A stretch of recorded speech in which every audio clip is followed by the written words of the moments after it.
Cyprus is the only place I've ever been where you can listen to the waves at the same time as listening to a skylark. It's a sort of a magical kind of thing. And I have never also been anywhere where the fields meet the sea. No development yet, it's coming, but no development yet along stretches of the coastline here.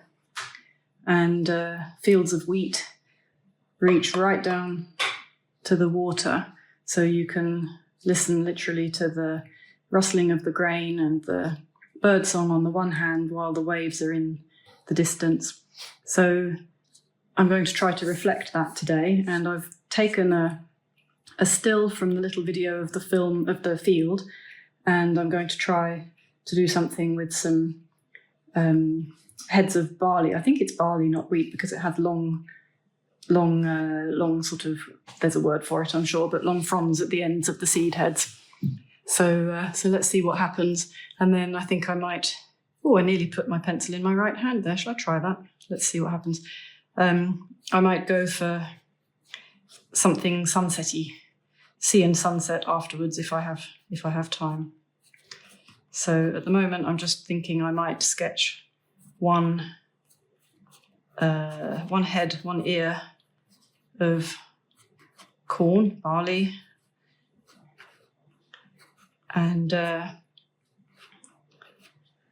are yellow flowers, which you probably spotted in the little video clip at the beginning there, and there are some green stalks, but mostly it's very dry. And so you get these hairs that come out all the way along and mostly at the top. And then this whole area here on my photo is basically just an out of focus blur of hairs, because there's very little. I think the wind was blowing, the camera wasn't really handling it very well, but it gives the impression of movement in the still. Don't know whether I'll be able to reflect that in any way or reproduce it in any way. But there's one more here that's a bit more in focus, and then it's all blurry. And then somewhere down here, there's a bit more that's in focus.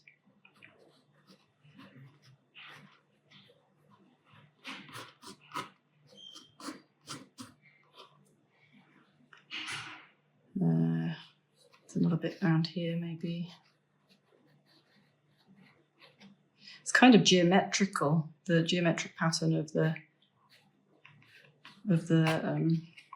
seed heads, which I'm not doing a very good job of because I'm actually left-handed, and so I'm forcing myself to be loose here. I have no idea why I'm doing this with my right hand. It's just that I actually picked up a pencil and then felt it ought to be in my right hand, so that's what I've done. Maybe this is for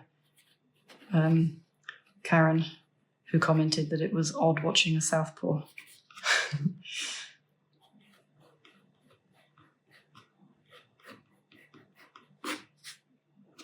Okay, I'll put one over here. It gets increasingly in focus as we go over this way. There's a bit in there, and there's one over here, and one up there. And then there are these yellow flowers, which I'm not going to draw. Okay, well, that's pretty loose and smudged. Never mind, it doesn't matter, does it? Okay, so I'm probably not going to paint with my right hand. That would be asking a bit too much, I think, on a Tuesday afternoon. So let's see what's going to happen here. I think I need a bigger brush. I think I might use a flat. How about that? Let's try Let's try a flat, and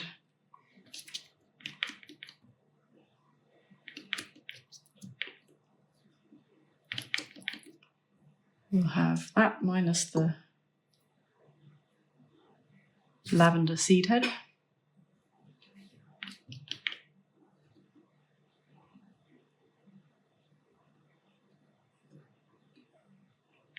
And we need something slightly, maybe more like this one.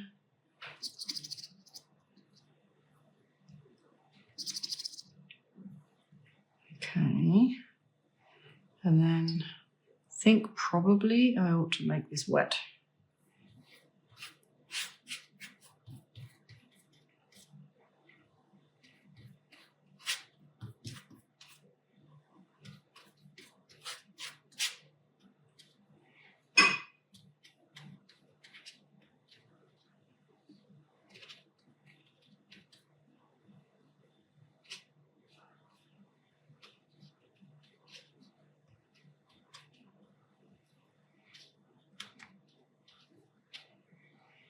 Gets a bit greener on the left, tiny bit greener on the left. And there's actually a weird sort of bluish green, that kind of bluish green that grass goes when it has a bit of a surprise and the weather all of a sudden gets dry and it's happily growing, thinking it's grass, and then all of a sudden it wakes up and realizes it's hay. And if that happens fast enough, it goes blue. And the sheep say, yay, this is our favourite kind of hay.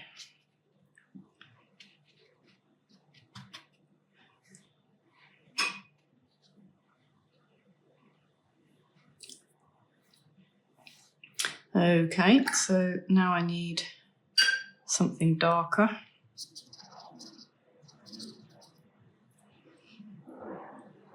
I wonder what would happen if I added a tiny bit of that rather unlikely green. Yeah, see, that's not too bad, is it? Let's go down here.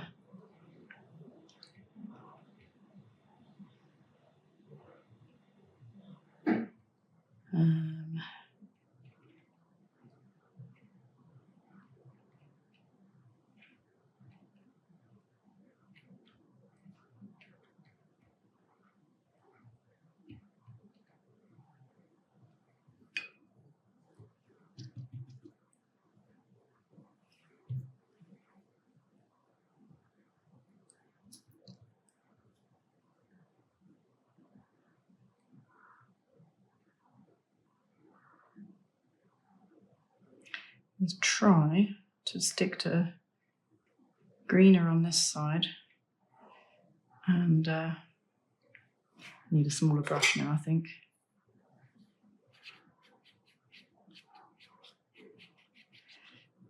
And sort of browner on the other side, drier, more on the yellow side. So how can I achieve that?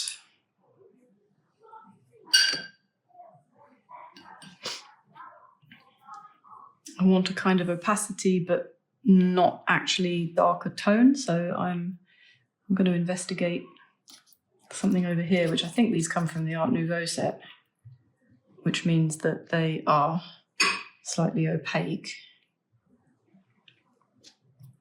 So if this one probably does too.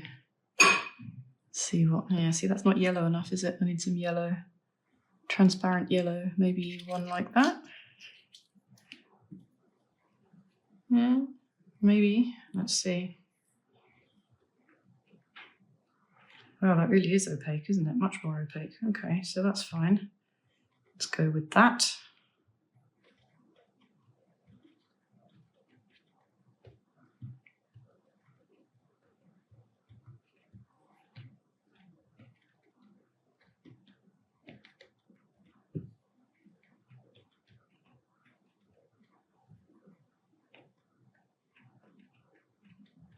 Oh, I missed this one out completely. Or did it just bleed out completely? Not sure.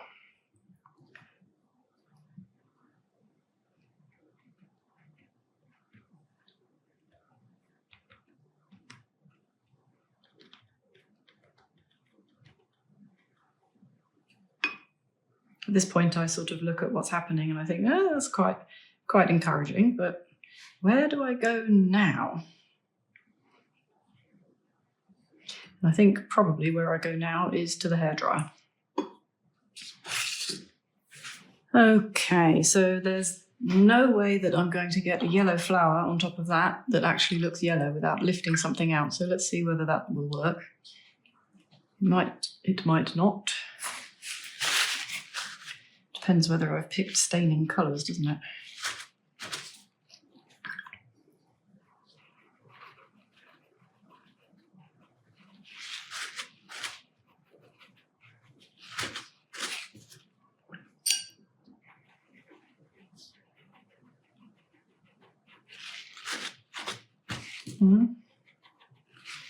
So far so good, I think. It's kind of lifting out, isn't it?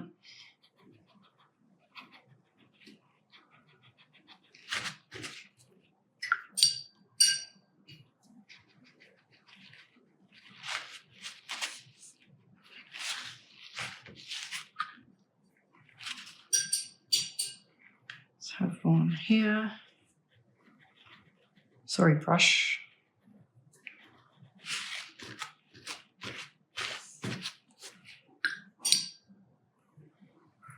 And maybe one here.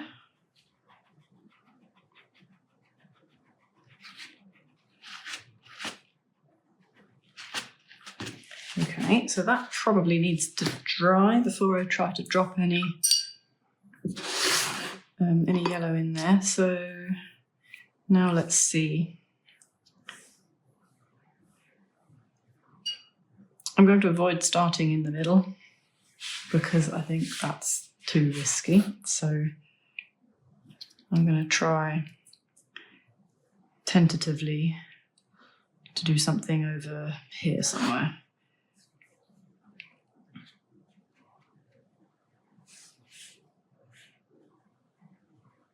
I think I need a smaller brush.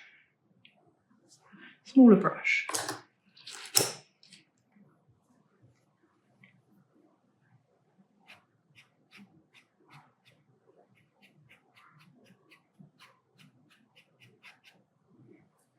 Lighter colour. Less water.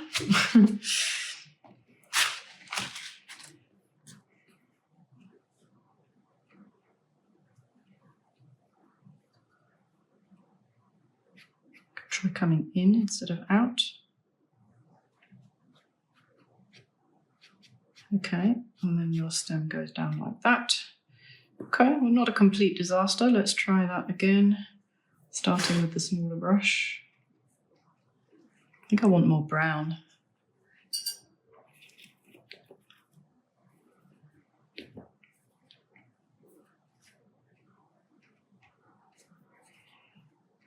Just before I started this painting, I was feeding one of the cats that lives here on the compound, the apartment complex where we are.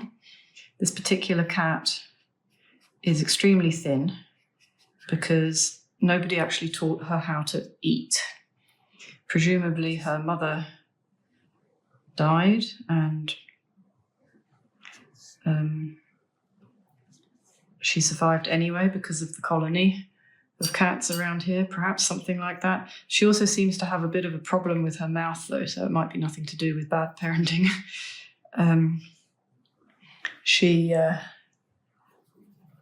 just couldn't eat.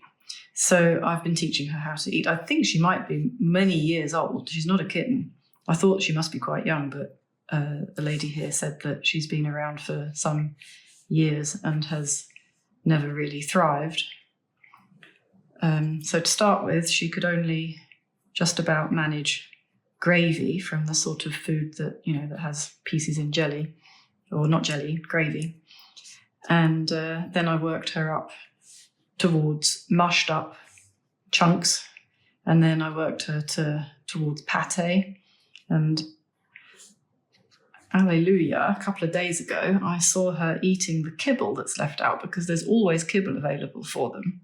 So most of the cats are absolutely fine. They're not They're not in trouble at all.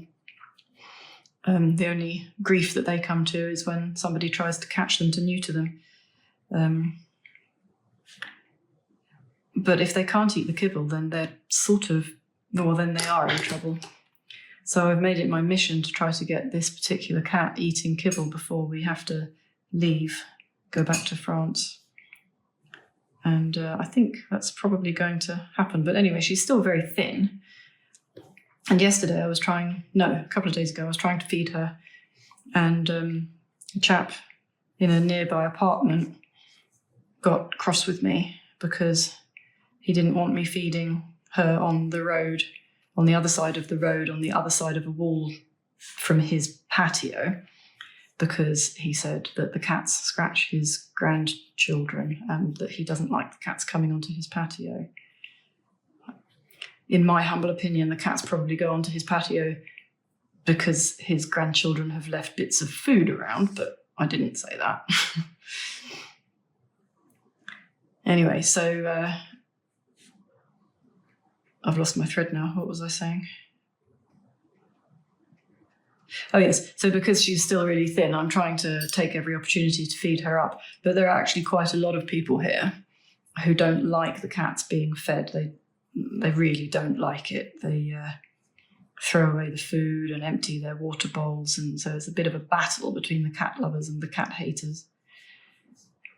But I managed today, for the first time, to get her to eat an entire little foil pouch of food. So I felt, despite the fact that this man came back from being at the beach, just as I was halfway through feeding her, he didn't see. He could not say anything. So I was quite happy about that little victory.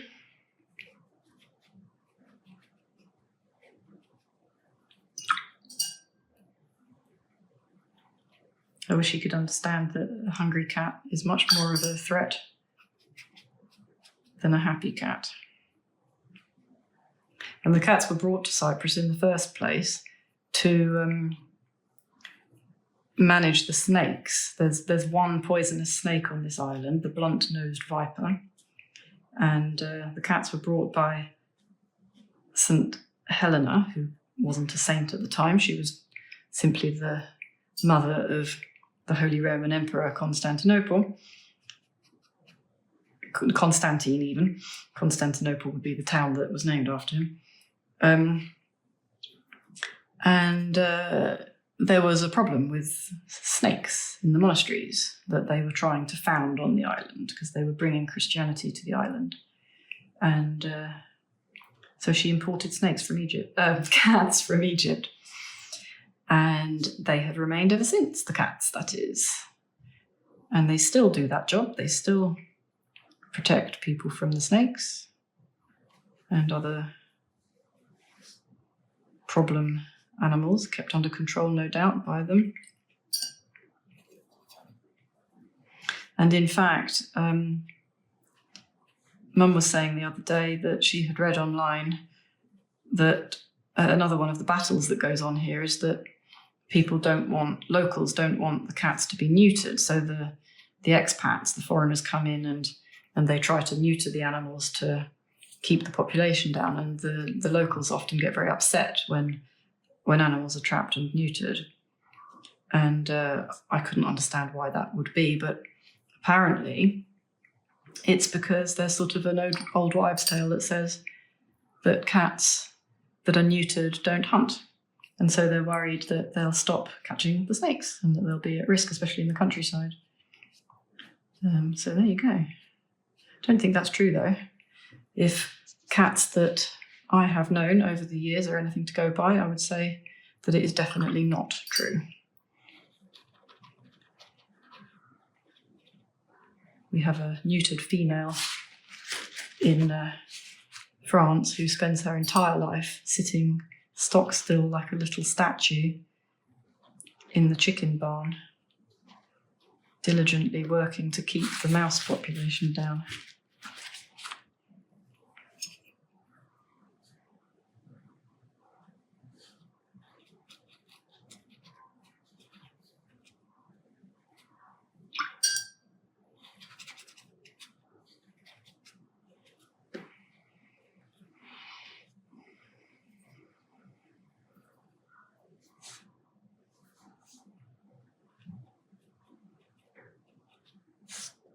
So you have to take your victories where you can, don't you? And I was quite pleased about that.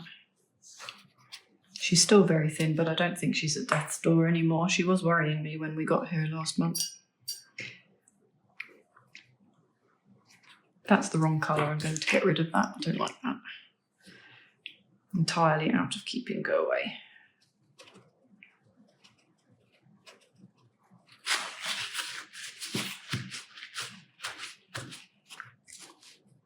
It's better. Well, I'm quite liking the way this is going. It might take me a while though. Let's put some yellow in.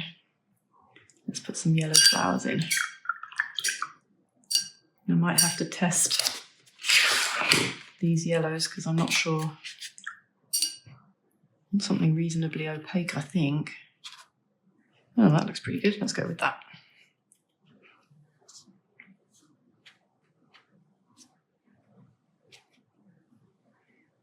Maybe something lighter as well. I think this one usually surprises me when I see it being used. Yeah, I think.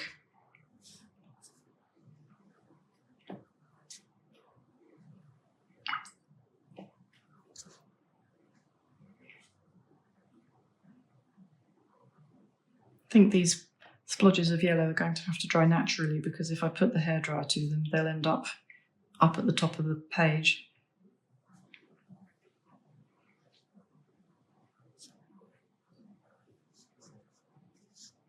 Just put a few little kind of dabs and dots and dashes in because... Okay.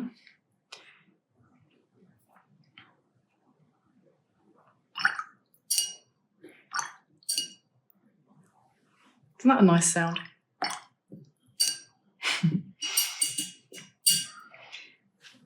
Okay, well, I don't know where to go with that right now, and I want to let that dry, so I'm going to stop there.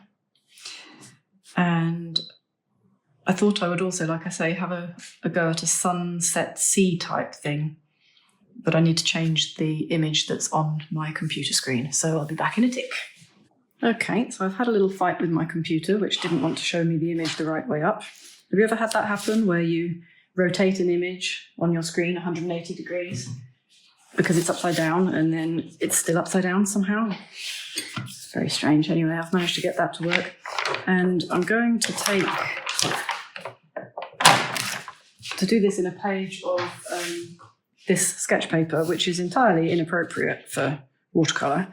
But we don't have very many materials here, and I can't actually find a piece of paper that is watercolour paper that isn't already halfway through being used.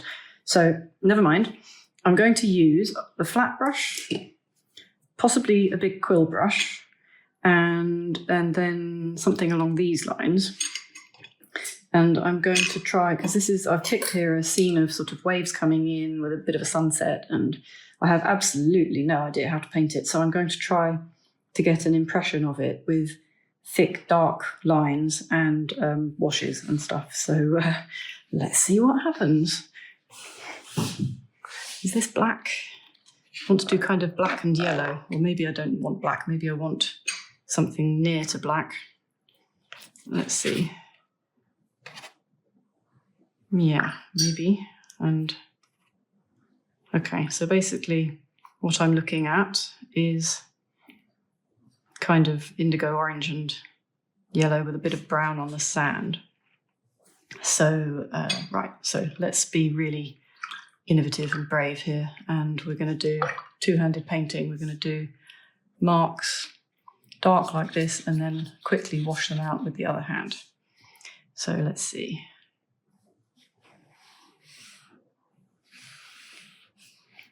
Of course, if I had actual watercolour paper, that would work better, but never mind. We are undaunted.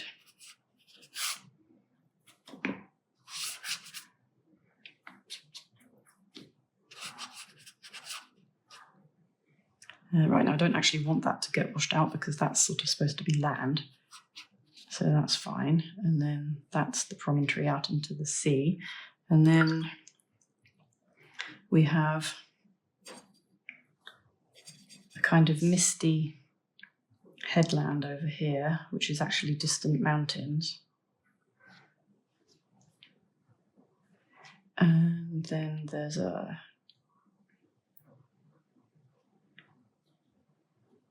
kind of row of buildings and land and God knows what over there. I can sort of see a row of streetlights, but so there we go, that'll do. And then this is a sort of a rocky headland that comes down to the beach. So that's like the sand.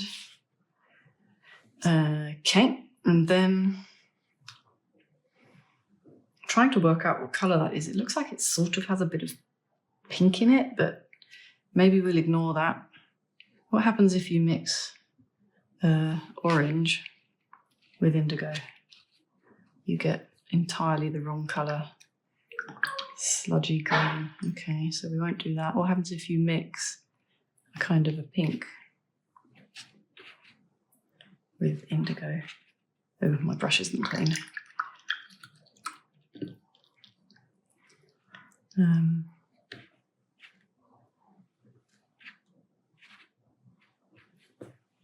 That probably would work if I could clean my brush.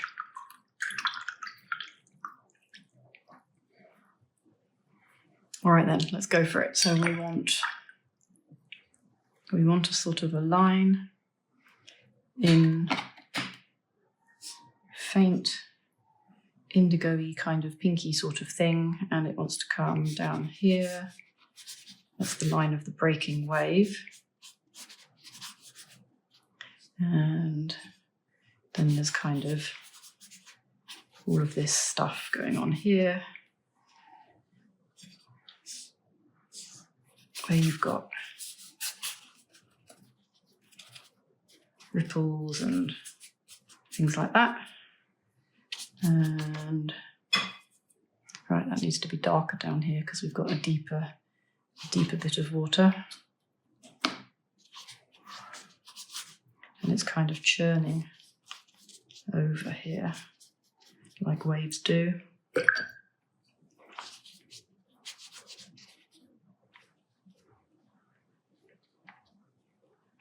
And then there's some rocks.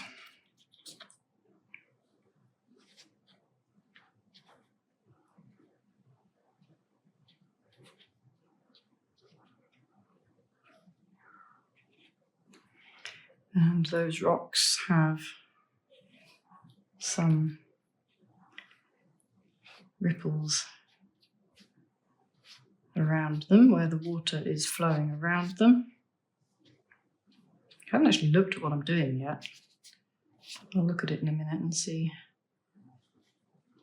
what's happening.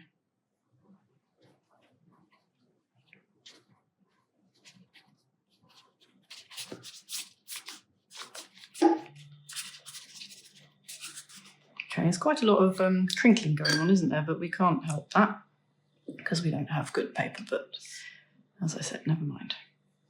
So now I'm going to get, this is where all of the pebbles are on the side of the beach leading up to the tide mark, which I think is up here somewhere. Okay, and then that's dried a bit now, so we can make this darker.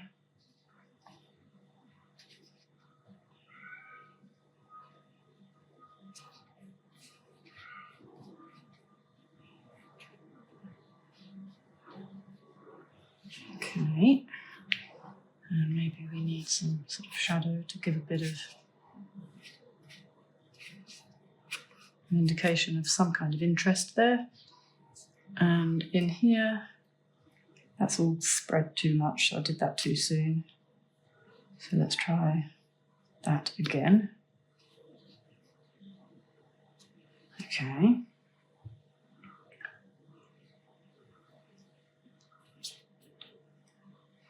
This I think needs to come out further because it's not quite aesthetically pleasing like that. Don't really know how to get this kind of churny effect of the water. It wants to sort of be a bit darker at the top, and then that kind of needs to come out this way. And then there needs to be a lighter section where it's all frothy, and then a bit more going that way. That probably won't work, but you never know. It's worth a try. And then over here we've got something that just needs to be darker down here, because otherwise you can't tell that it's water. Oh, I've left this completely blank, haven't I? Let's put some of that pink in there and just do a very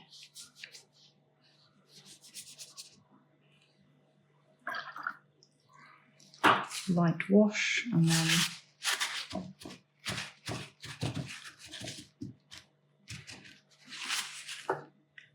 right.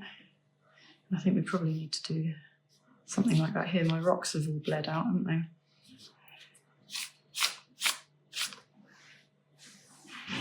Okay, well, do you know what? That's going to look different when it's dry. So I'm going to stop there and we'll just come into the sky.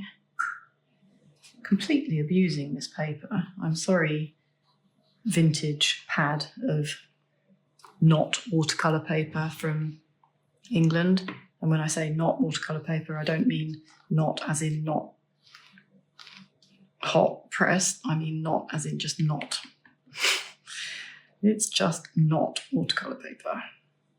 But hey, maybe it doesn't mind being put through its paces like this.